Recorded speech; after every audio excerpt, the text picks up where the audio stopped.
The truck pays the price trying to squeeze through the bankhead.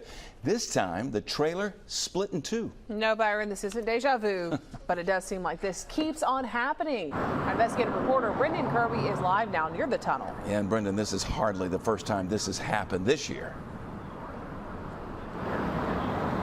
No, it's not, Byron and Shelby. In fact, this is the fourth time just since the start of this year that a truck has gotten stuck in this tunnel.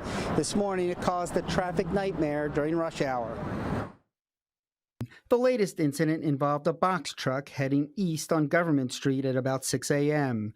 The driver tried to slide through the Bankhead Tunnel. It wasn't even close, splitting the vehicle in half. The Alabama Department of Transportation closed the tunnel for about 4.5 hours while workers cleared the wreck and an inspector made sure there was no damage to the tunnel. Mobile police say they didn't ticket the driver. For commuters, this has an eerie feel of familiarity.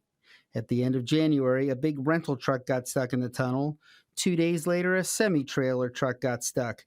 And at the end of May, a Ryder truck scraped its way through.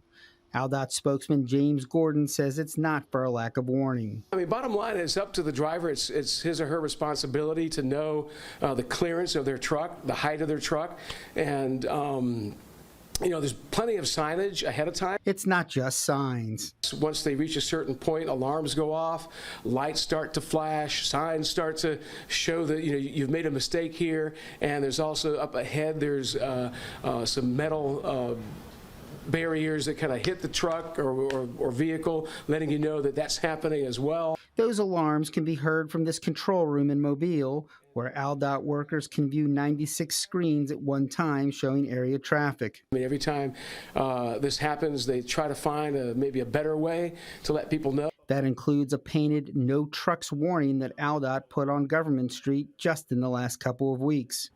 But there's only so much that signs and warning lights can do. Gordon tells me that drivers are often distracted by their navigation apps. But a lot of these drivers will tell police that, Google Maps or the app that I'm using is what got me here, and they were following that. And Gordon says that ALDOT has tried to get these mapping apps to alert truckers to these tunnel restrictions, but they don't always know when somebody is in a truck as opposed to a regular car. Also, Gordon says that if a driver does cause damage to the tunnel, the agency will go after the driver's insurance for payment. Reporting live in Mobile, Brendan Kirby, Fox 10 News.